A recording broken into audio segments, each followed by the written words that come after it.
Hello, welcome to the Mental Health Hour 2025, our first live show 2025. I feel like this, you know what? Like we always complain about January being the longest month. I hear a lot of people saying, oh my goodness, January is so long. For me, it's been intense, very, very intense, very, very busy, and I'm not quite clear why. I'm not quite clear why, but there's just been a lot to do, a lot going on. And then here in Canada, with the political climate, I'll say in North America, but I'm seeing it in other parts of the world as well. So, welcome to the Mental Health Hour. I'm Dr. Tapo, and today we are going to talk about measuring your mental health. At the end of last year, we were looking at addictions, and we will continue that conversation. But I thought it would be good to just start with some self care, some well being, some tools for the year ahead. If the rest of the year ends up as intense as January, we need to know how to measure our mental health, look after our mental health, be more resilient, be more empowered to make the right decisions for our mental health. So that's what we're talking about today. So, welcome to the Mental Health Hour and welcome to 2025. I hope you've been well. I hope your loved ones have been well. I know that across the globe, there's been some viruses going strong. Um, Again, I was just talking to a friend and she was talking about how badly she was hit. I think they're calling it RVS something or other. My own mother had it for a while and she was in the hospital in an intensive care. And I've had other friends who are older, but even young people that are really getting knocked down by this thing. But thank goodness, thank God that they get up again. So again, let's practice that self-care. Let's look after our mental health. Let's look after each other. So before I go any further, Mental Health Hour is for educational and informational purposes only. Is informational a word? I often wonder. So I'm not replacing your healthcare provider. I'm not replacing your clinical therapist, counselor, psychologist. I'm not even replacing your pastor and your priest or your imam. I am here to give information and to educate and to learn myself, because when I do research for some of these sessions that we have, I learn as well. So this is an opportunity for us to learn and grow together in wisdom, in knowledge. People like saying health is wealth. So even by looking after your mental health, you are increasing your wealth. So call us, text us if you have any comments, if you have any questions, if you have ideas for topics that you would like us to discuss. We will continue. I started talking about addiction late last year. We started defining what addiction is. We looked at just a kind of general overview, and we're going to go deeper into the different types of addiction: sex addiction, porn addiction, alcohol addictions, other drugs, prescription medications, street drugs, gambling, different types of addictions. And we're going to look at that: food addictions, shopping addictions. We're going to look at all of that and different, I'll say, addictive behaviors, things that are like warning signs that don't go there because you might not be able to bounce back easily. So we will be going back to that topic. But for now, we're looking at the end of January already, been a very, very intense month. And I think we need tools to make sure 2025 is a mentally healthy year for all of us. Stressors can come, things can happen, grief, loss, all of those things. But that doesn't mean your mental health has to suffer. Even in the worst circumstances, if you have the right tools, the right knowledge, the right mindset, you can protect your mental health.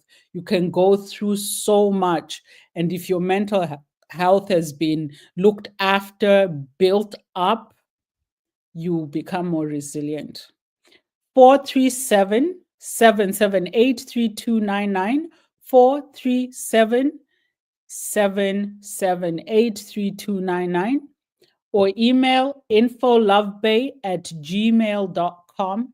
Info lovebay, LUVBAY @gmail.com. Send your questions, send your comments, send a happy new year, send a ticket to the Caribbean because it's really cold. Last week, it hit -30. I had no water for 3 days because it was so cold. The pipes froze. That's how bad it was last week. So for those of you who are in these sunny, beautiful climates, good for you, because it was freezing last week. It was terrible. I think it's one of the coldest weeks I've ever experienced since coming to this country, -30. But I survived and the water thawed and I had running water again. But that's how bad it was.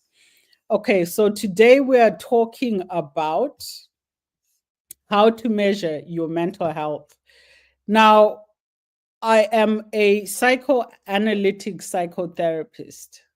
That's one of the jobs that I do. I'm also a researcher. I love to do research. I work with people that do research. And we always start with the data. What is the data? What are the stats? What's the evidence? And based on that, we're able to identify where the problems are. And once we've identified the problems, we can come up with solutions. But we can't do that without the data. That's why we're starting by the measuring your mental health. Where are you? What does the data say? Start by measuring, start by doing some research on yourself, right? So that's what we're talking about today. So the first thing, I've mentioned resilience. And resilience is simply your ability when things hit you hard, it's your ability to bounce back. That's the simplified definition of resilience, your ability to bounce back. So you need to know, are you in a good enough space mentally that when things come, and they will, I've said in previous sessions that stress comes in many packages. There's stress that if we are wise, we can prevent. Then there's stress that comes with facts of life. I always give the example of being a parent. If you ever meet a parent who will tell you they've never been stressed, please give them my name, give them my number, because I would like to talk to them. Stress comes with parenting. And that's not a bad thing. It's part of the package. You are raising a little child, you are raising a little human being. You are responsible for when they eat, when they sleep, where they eat, where they sleep. You're going to be stressed, especially in the current economic and political climate. I was at the grocery store the other day. I don't usually buy eggs because I'm not a fan of eggs, but I was shocked. I was genuinely shocked that a carton of eggs now costs $8 here in Ontario. I don't know other parts of Canada. $8 for 12 eggs. $8. Minimum wage in Ontario is $17.20. So to buy a carton of eggs, you have to work for at least half an hour. And then the other half, maybe you can buy bread. You work another half, you can buy milk. It will take you 2 to 3 hours to work just for your breakfast. We haven't put in the bacon, the sausages, the fancy this and that. It's just eggs, bread, your tea or coffee with milk, maybe butter or margarine. 3 hours it will take you to work for one breakfast, basically.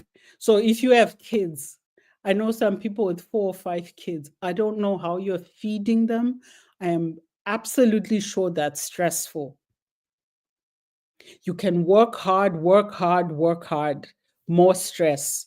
So that emotional, mental resilience is really, really important. It's that ability when things go crazy around you, when we have people in political, powerful positions saying nonsense, and you're starting to feel the trickle effect, right? They say it when they're in their White Houses and Parliament Hill and this and that, but you start to feel it in everyday things. Life is stressful, and there are certain stressors we can't avoid: grief, loss, sickness, job layoffs, divorce, all of those things hard, very, very hard on mental health. And so resilience is the ability to bounce back. When those things come and they hit, are you able to bounce back? So, how do you measure that? Think about the last time you were really, really stressed for whatever reason, where you were like so stressed. Maybe you couldn't sleep. Maybe you had no energy. Maybe you just felt really sad or really angry or really anxious. The last time you felt like your mental health was under attack. Think about that right now. And then think about how long did it take you to bounce back from that? Were you able to bounce back? There are some people who will carry something for years, 4 years, and it's bothering them more now than it did 3 years ago. Because that's what happens when you don't get over things, right? It intensifies. It intensifies. So somebody said something to you, you got angry. Maybe it's your spouse, maybe it's your sibling, maybe it's your parent or your child or your boss, your colleague, your pastor at church, your post person, whoever it is, they said something to you 3 years ago, and you're still mad, you're still angry, you still feel the rage boiling within you. That shows you don't have resilience. But 3 years is a long time. Let's talk 3 months even. That's a long time. Often when we talk, for example, about grief, and people always ask, my clients will always ask, like, how long am I supposed to feel this way? I remember, and maybe I've mentioned her before, a few years ago, I had one client. She was looking after her mother, uh, and her mother passed. And a year on, she was still crying. I mean, yes, that's reasonable. It's okay. But when I say still crying, the first time I met her for therapy, and she's telling me my mother died, and I'm asking her, oh, when did it happen? I was truly shocked when she said a year ago, because everything about the way she was presenting. You'd think her mom had died yesterday or maybe last week, like it was fairly new. That woman did not have emotional resilience. She didn't have mental resilience. So she wasn't able to. And then as we explored, like, why is this grief still hitting you that hard a year later? There were a lot of things left unsaid with the mother, a lot of things that were said by the mother. They didn't have a good supportive relationship. She looked after her mother out of duty, but she hated it. There was so much going on that when the mother died, she was left with all this guilt, all this anger, all these mixed feelings. She missed her mother, but she was also glad she was gone because she felt like now I can finally have a life with nobody judging me, who I date, what I do, all of that. So she had so many complex emotions tied up with that grief that she was not able to bounce back. So measure your resilience. When things happen, big things, little things, because normally if you don't have resilience for big things, I guarantee you don't have resilience for the small things. You missed your bus and you spend a whole week upset about it. Imagine you lose your job. If you can spend a whole week upset about missing a bus on Monday, and then 2 months later, you are still thinking about that day I missed the bus. When the big things come, you're not going to be able to bounce back. So measure your emotional resilience. How long do you keep things in? Things that are said to you, done to you, things that happen because it's life. You know, I've been reflecting on this idea that we all need a villain, right? We all look for someone that we can say that person hates me, they're doing this to me, they don't like me. Why? Because we want to have some reason or excuse for some emotions that we cannot deal with. We call it victim mentality, right? You have the villain, you have the victim. And I'm seeing more and more of that. And if I can get a little bit political, because I'm in Canada, and right now, Canadians and Americans, I don't know what's happening with our situationship. But the American president has said and threatened Canadians, and Canadians have their backs up, and things are really tense here in North America right now. Today, I was just at an event that had nothing to do with politics. And this woman walks up to me and says, "What do you think Canada should do?" And I'm looking at her like, you're asking me, and most of you don't even think I'm Canadian, even though I've been here for over 2 decades. But Canadians have their backs up, things are tense.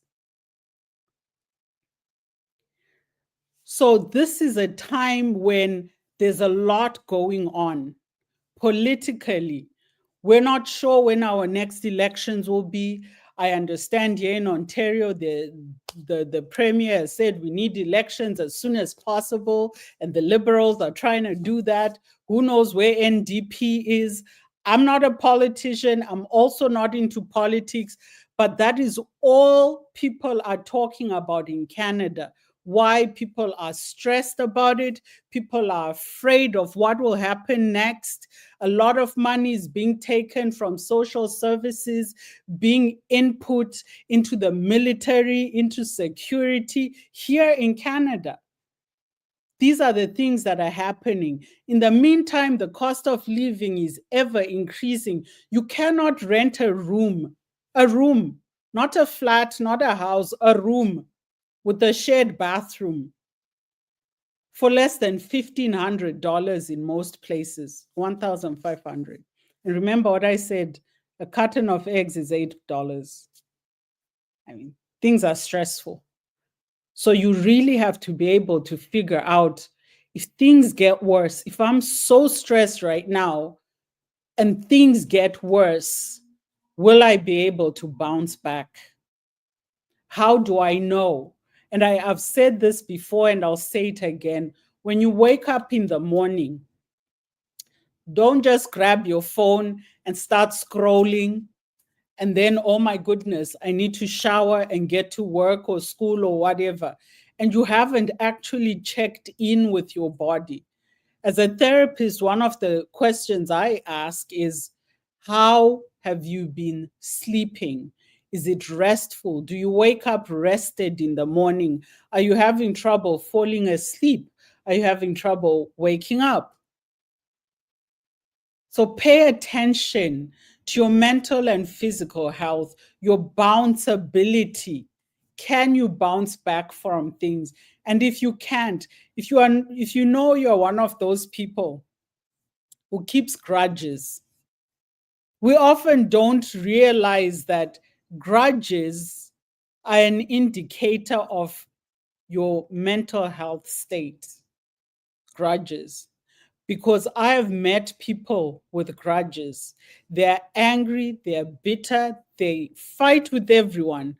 They will tell you that they have a problem with one person, but that anger, resentment, bitterness has become so situated within them, they now see everyone as a villain and they are the victim. And so now they're going through life expecting the worst from everyone. Where is your bounceability? What level are you at? If you're holding grudges, think about it. Could be your sibling, your parent, your dog, your cat, the mouse that ate your cheese. I don't know. But have you been able to forgive and move on? And I've spoken before about forgiveness and why it's so important from a mental health perspective. People will often say, forgive them for yourself.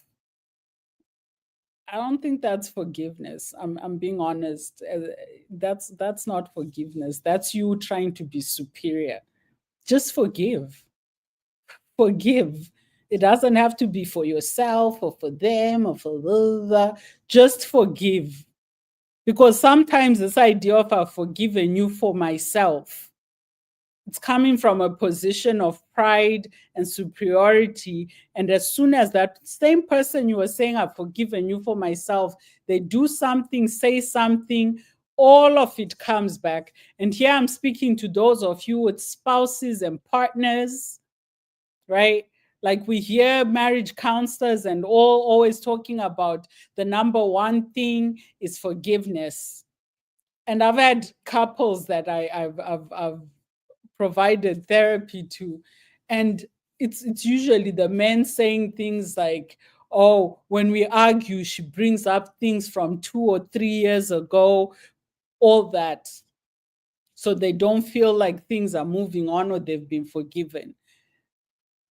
Genuine forgiveness genuinely sets you free, because it's not about being superior, it's not about being prideful, it's really about letting something go. Let it go. And once you let it go, you find that you're not waking up thinking about it, you're not spending all night dwelling on it, and you're able to bounce back.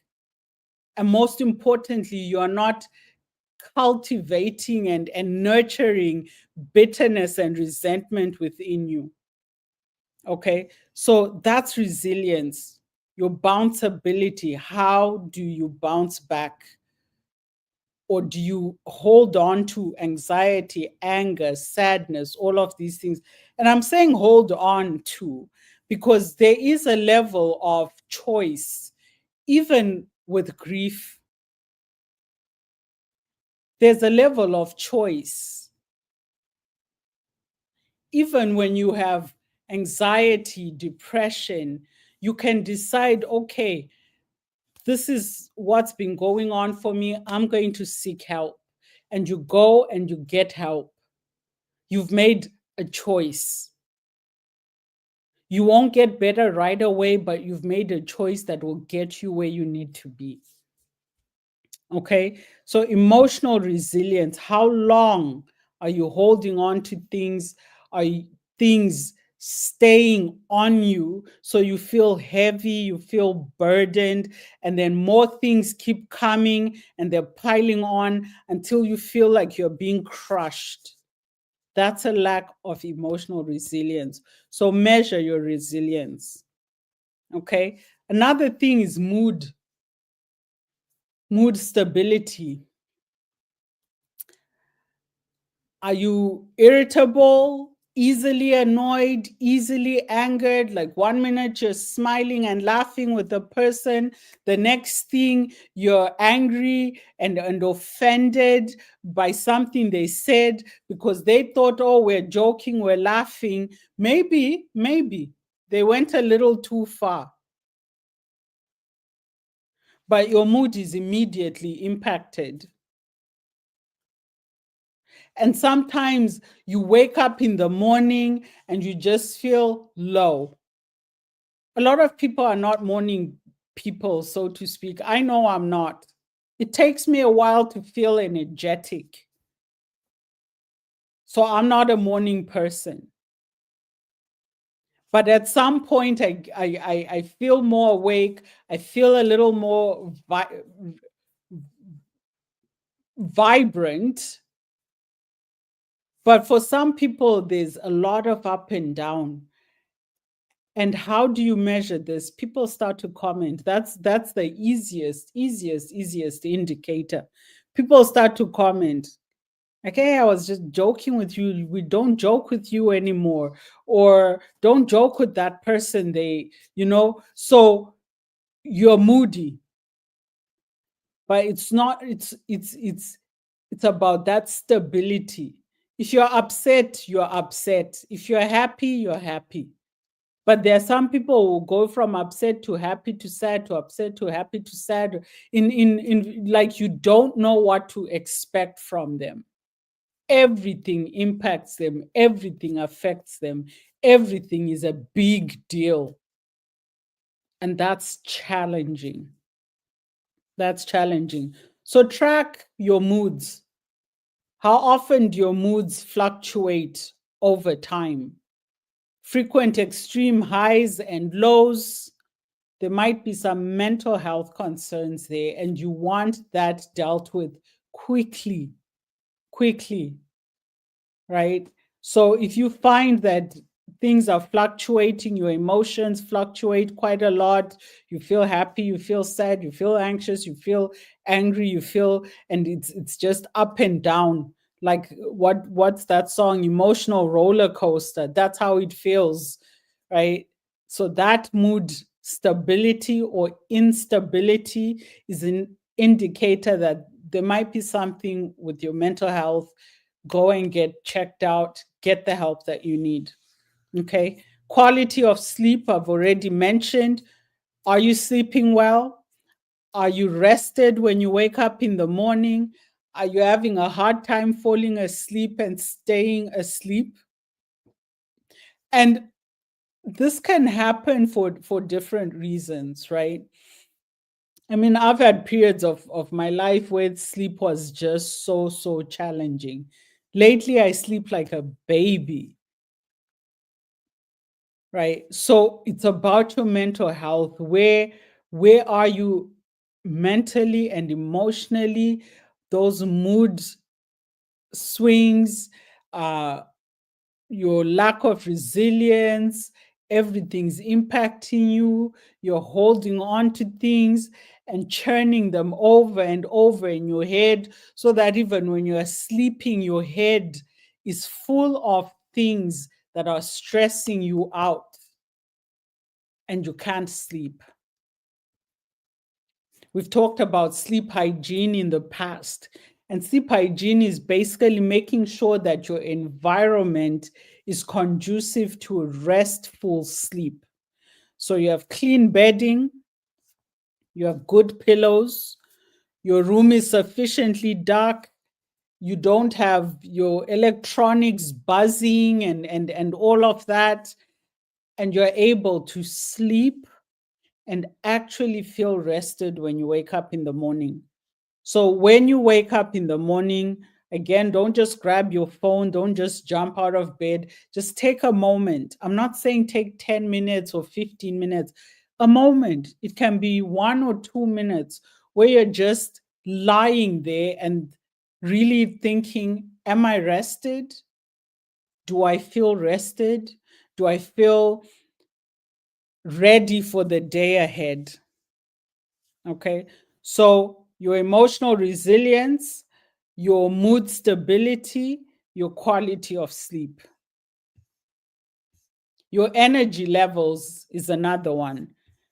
I use the word vibrant, and it might not be your baseline, but most people have a level of vibrancy.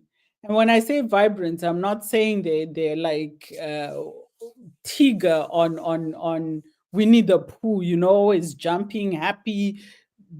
That's not what I'm talking about. But I'm talking about being in a type of mood that shows you're alive. You're not a zombie and you're not a vampire. You're not a dead person walking, right? There's life in you. So your energy levels and energy to get through the day, whatever needs to be done. Obviously, let's say you work, I don't know, in construction, maybe you need higher levels of energy than somebody who drives the bus. I don't know. I haven't done either of these jobs. So, honestly speaking, I'm a desk job person. I always have been. But I've had some jobs that required so much concentration, and then some jobs that I could probably do half asleep.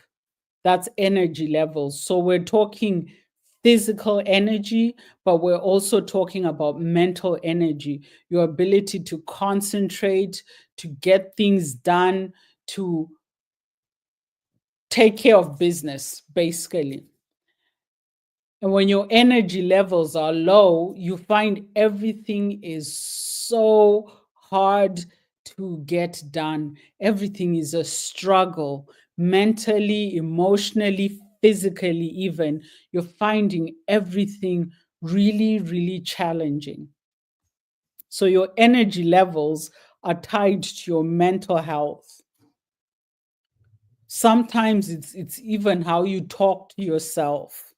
Like they say, if you're feeling like you're in a bad mood or you're sad or whatever, just smile. Keep smiling. When you see people smile, eventually that smile that you're forcing becomes real because you've been doing that. You've been exercising those smile muscles and people are responding. So you smile, somebody smiles back at you, and then you start to feel, okay, maybe this day isn't so bad after all. So you're able to kind of lift yourself up. So it's not that you always wake up on the right level. Sometimes you have to do the work to bring yourself to that level. And then when you've done that work to bring yourself to that energy level, you now have to finish whatever work you had to do. So your energy levels, are you able to go through the day to take care of business, your kids, your spouse, your partner, your parents, your animals, your responsibilities mentally, emotionally, physically? Do you feel you have the energy to do it? Sometimes when certain things happen, I actually say to people, I don't have the capacity, I don't have the bandwidth for that thing. And usually that's to do with drama, right? So you're like, I don't, because you look at yourself, everything that's already on your plate, and then somebody's bringing, whether it's their negativity, their drama, their fights, their arguments, all of that. And you already know, I don't have the energy for this. So, can you keep track of your energy levels? This is where things like journaling are really important, especially if you've been struggling. Sometimes we ask that question: how have your energy levels been? And we're not just talking physically, we're talking mentally, we're talking emotionally, sometimes even spiritually. Because when you're low energy, like it's being weak, right? And when you're feeling weak and something comes and hits you full force, you're more likely to fall. But if you're feeling strong and something comes and hits you full force, you're more likely, even if you fall, you will get up again, but you're more likely to resist. So it's not just about how you feel physically, it's also mentally. Do you feel strong enough? Do you feel you have the energy? Do you feel you have the capacity and the bandwidth to handle whatever that thing is? And if you find that when you ask yourself these questions, a lot of times it's no, no, no, then definitely there's some work to be done. And then, like I mentioned, capacity, right? And capacity comes in a number of different ways. How much can you take? How much can you cope with? Do you know? Because we talk often about boundaries, and sometimes I listen to people talking about how my boundaries are this and my boundaries are that. And I'm looking at them like, do you actually understand what boundaries are and why you need boundaries and what boundaries should look like and feel like? And I've said this before, that boundaries are not about keeping people out, they're about protecting what is in. And part of what is in is your mental and emotional health, right? So think in terms of protection rather than eviction or elimination. Think in terms of protection. So, how do you put protective boundaries, especially around your relationships? And I'm not just talking about intimate relationships, I'm talking about any relationship, any relationship. I use the example of the post, let's say postman, but we know post people come in all shapes and sizes and genders and all that, but I'll just say postman. Their job is to deliver your mail.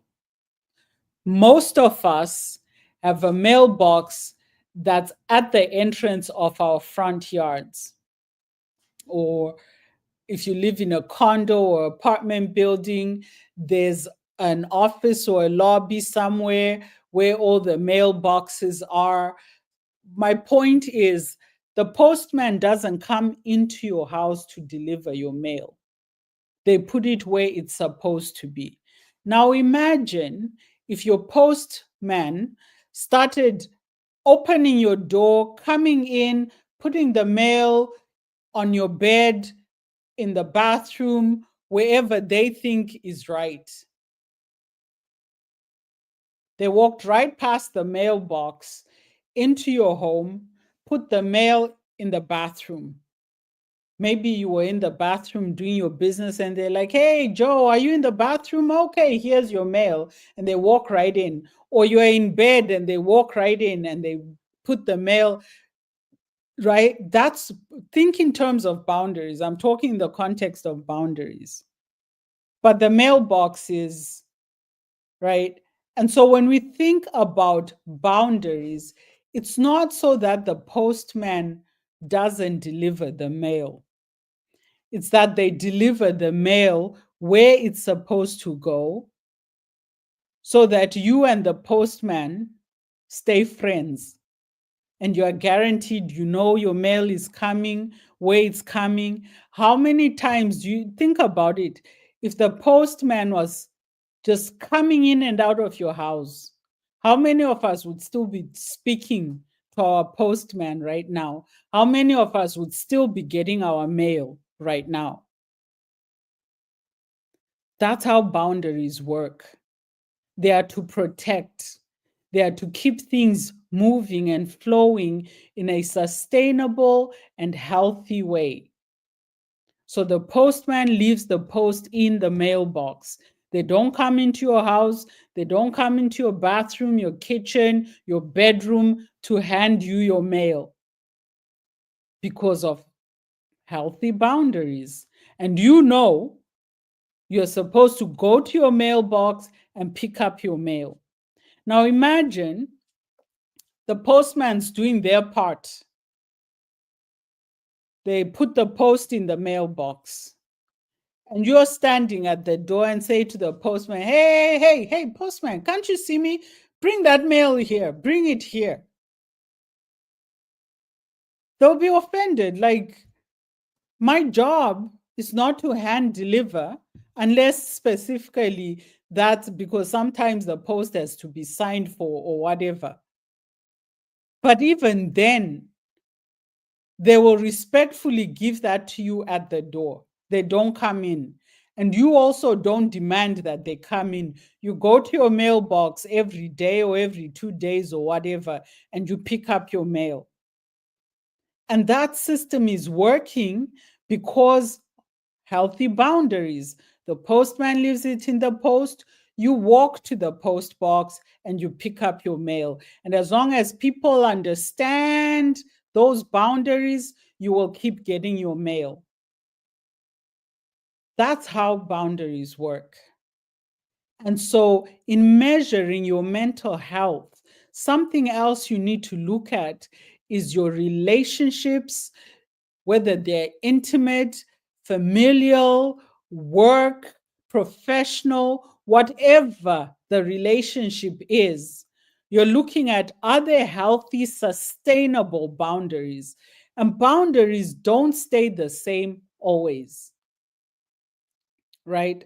Sometimes we have to renegotiate, sometimes we have to move, but we need a certain level of awareness and healthy relationships to be able to make those changes.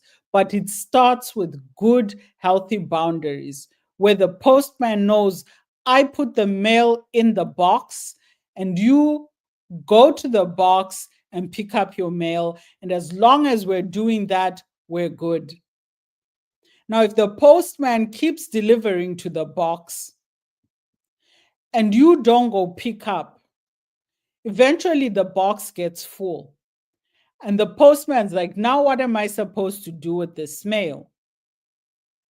They've been stuffing it in, stuffing it in. There's no space anymore. They can't just leave it on the ground. They'll come to your door maybe and just start leaving it at the door, or maybe they'll take it back to the post office.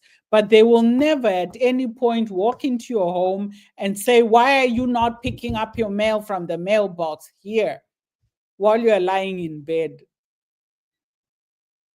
That's because those boundaries are healthy. There's clear direction.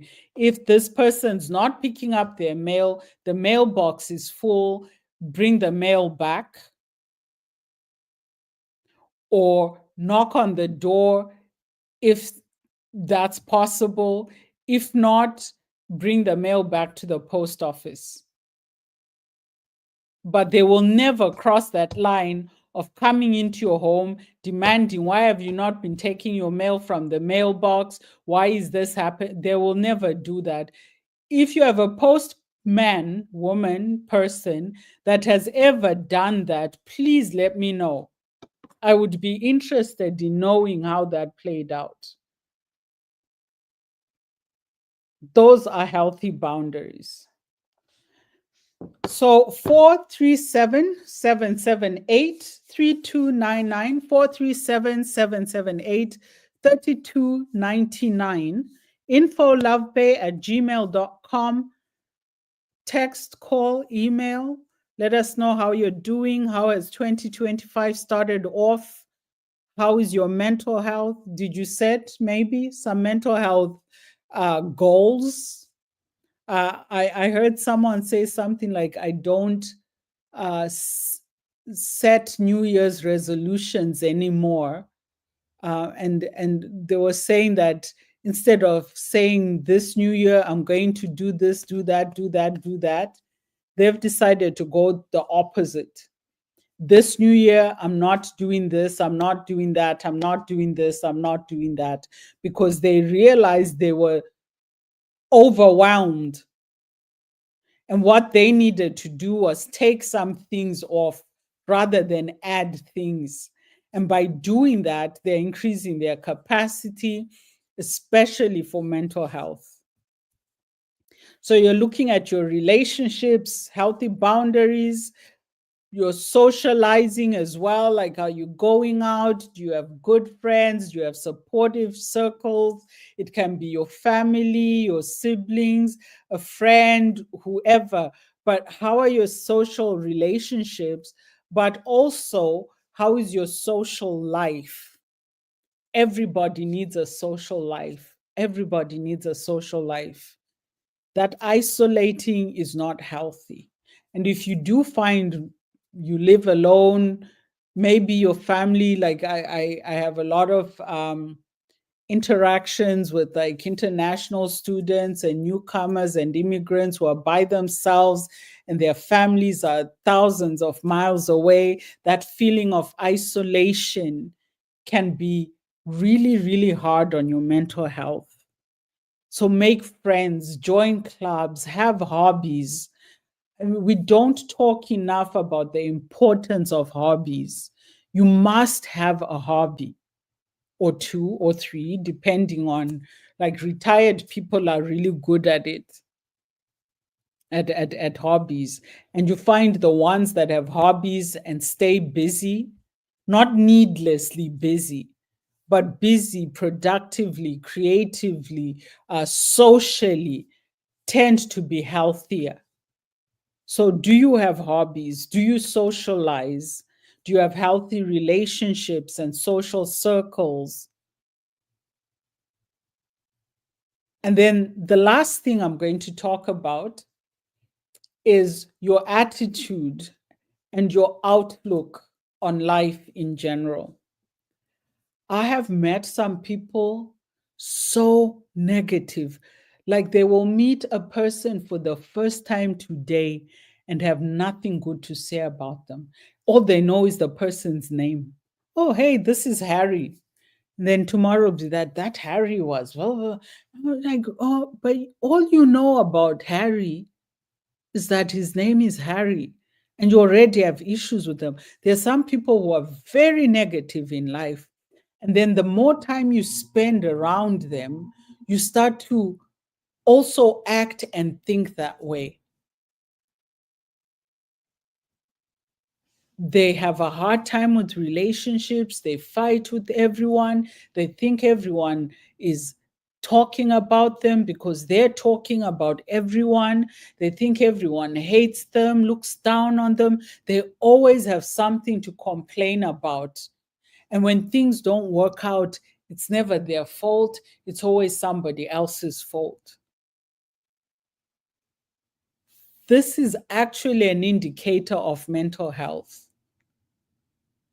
We all can be negative from time to time. Sometimes when we're sick, I know, like me, sometimes I get migraines, and when I'm having a migraine, I don't even want to look at anyone until it's passed. But imagine just being negative.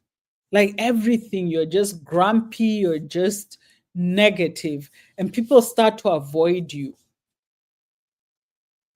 Those who want to be happy and carefree, they avoid you. And then those who also want that negativity, they are attracted to you. Have you ever met, and I've met some couples who are like that.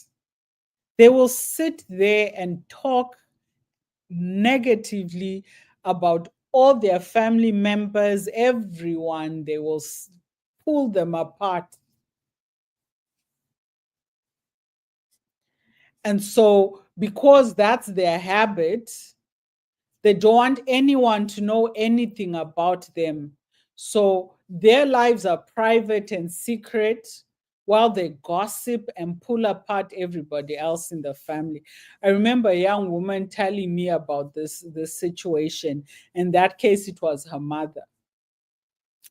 And because the mother was like that, gossipy, like just ripping family members apart, all of that, when they were in trouble, the mom said to her, "If I ever hear you told so and so," and the child is like, "But we need help.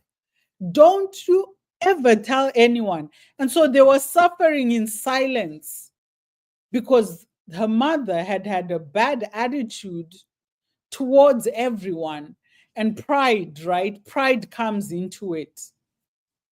Now you're too proud to ask for help when you need it, and you and your children are suffering, or you and your spouse, you've been talking this gossip, that gossip.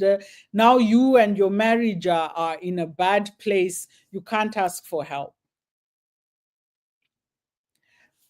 We often put ourselves in unnecessary hardship because we're just negative towards other people. We are comparing, we are judging, we are picking things apart. The one thing that we love to say as human beings is nobody's perfect. And anytime somebody says that, I'm like, that's to me, that's interesting.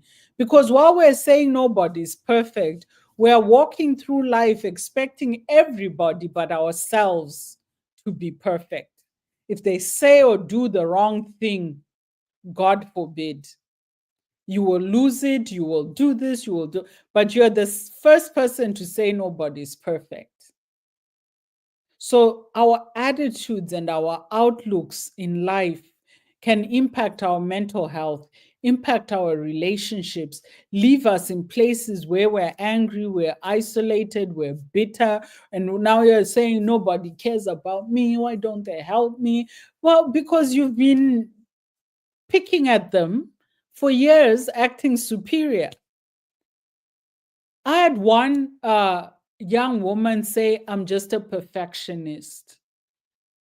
And please, if you are out there and you label yourself as a perfectionist, please stop. It is the unhealthiest thing human beings say. Very, very unhealthy. I'm a perfectionist. Don't be a perfectionist, okay? So please, your outlook in life, how you see other people, how you talk about other people, how you see situations, especially in relationship to other people, that is dangerous for your mental health. Double standards, right? You're saying nobody's perfect. You're expecting everyone to be perfect but you. So we have some messages here. We have Bruce in Ottawa. Hey, Bruce, thank you for listening. First time listener in Ottawa. Great that you're here. We have Kofi in Accra, Ghana, who says, great program. Thank you for listening. And then, oh, Dublin. Listen, I love Dublin. I lived in Ireland for some years. I go back 3-4 times a year because my family lives over there. So to Jocelyn or Jocelyn, I hope I'm pronouncing your name right, in Dublin. Thank you for listening. And then Barbara says, I have New Year's goals, not resolutions. I'm rooting for you, Barbara. Whatever your goals might be, I am rooting for you. Thank you to all these people who have texted in, who have sent us your messages. Please stay in touch. Send your comments, send your questions, send a hello. I mean, do we still say Happy New Year at the end of January? Me personally, I do. If I haven't seen you in 2025, I will still say Happy New Year to you because I haven't seen you this year. Let's measure our mental health. Where are we in our mental health journey? I hope that by listing these things, so your emotional resilience, your mood stability, quality of sleep, energy levels, your ability to cope with stress, your social relationships and your social life, and then that self talk and inner dialogue. And that also includes the way you see yourself. And we all kind of go through phases, right? I remember when COVID hit, and soon after the first year of COVID, and so people were writing into the mental health hour talking about how much weight they had gained. And for a lot of people, they were struggling with their self esteem, with their self confidence because they've gained weight. And we know it's easier to gain than to lose, right? So some of that self talk and that inner dialogue is about the way we judge ourselves. So I've talked about judging other people. But what about you? Do you offer yourself grace? Something that is very, very important to me as a human being is grace. I am telling you, because there are so many instances in my life where I've needed grace, and God and people, Jesus, have been kind enough to give it. And then sometimes I notice that while I'm asking for grace, I myself am not giving it to other people, but also to myself, thinking negatively. I'm not tall enough. I'm not short enough. I'm not pretty enough. I'm not curvy enough. I mean, especially us women, right? There's so many flaws that we can see in ourselves, especially now because of social media. The, the other day I was on, I can't remember if it was Instagram or TikTok, because I recently downloaded both apps because of work. And I was looking at like little girls dressed like, and I'm like, does this girl's parents know that she dresses like this and post it on social media for attention, for likes? Because that's the only reason to post anything on social media. Do not lie to yourself. If you're out there and you're posting anything on social media, there's one reason and one reason alone: attention. And when you have little kids, girls, boys, whatever, posting things where they're half naked, where they're humiliating themselves, where they're doing things that just make zero sense, it's about attention. And some of it goes just way too far. And it's concerning that why is this child posting these things on social media for their attention? There's no other reason. No other reason. If you're a parent out there and your child is on social media and they're posting on social media, good or bad, I don't know what good is or bad. I think we have more examples of bad, unfortunately. But good or bad, we're doing it for one reason only: attention. It's not to express myself. It's not for creativity. It's not for socializing or any of those reasons. There's one reason alone, one, for posting on social media: attention. So if you have a child and they're posting on social media, even if the content is not demoralizing or whatever, ask yourself, why does my child need this attention? Maybe they're trying to do a project, raise money, whatever it is. Fair. It's still for attention. Social media exists for one thing: attention. So watch what your kids are posting on social media for attention. Look at it carefully. Is this the kind of attention your child needs? If they've done something good, maybe they raised money to buy blankets for people in the winter, that's great. It's still for attention. And that's great. But if they're there, dressed in skimpy little clothes, acting sexy, and they're 13 years old, why is a 13-year-old acting sexy? I'm like, I don't understand that. I do not understand that. A 13-year-old is posting things on social media, acting sexy for attention. They might need help. Did I say might? They definitely need help. They definitely need help. So, parents, please understand that. Whether you're encouraging your kids to post or not, there's only one reason, one, that people post anything on social media, and that's for attention. That's why we have likes and we have followers and we have all these things. It all aggregates into one thing, attention. So please, please check in with your kids on social media and be aware of the kind of attention they're trying to get.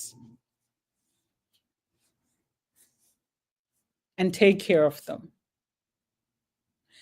This has been the Mental Health Hour. I am Dr. Tapo. I will talk to you again next week. Please stay in touch. infolovebay@gmail.com, infolovebay@gmail.com, or text 437-778-3299. 437-778-3299. Good night. Stay warm, especially if you're in Canada. Oh my goodness. Stay warm. Stay blessed. Be kind and compassionate to each other. I'll talk to you next week.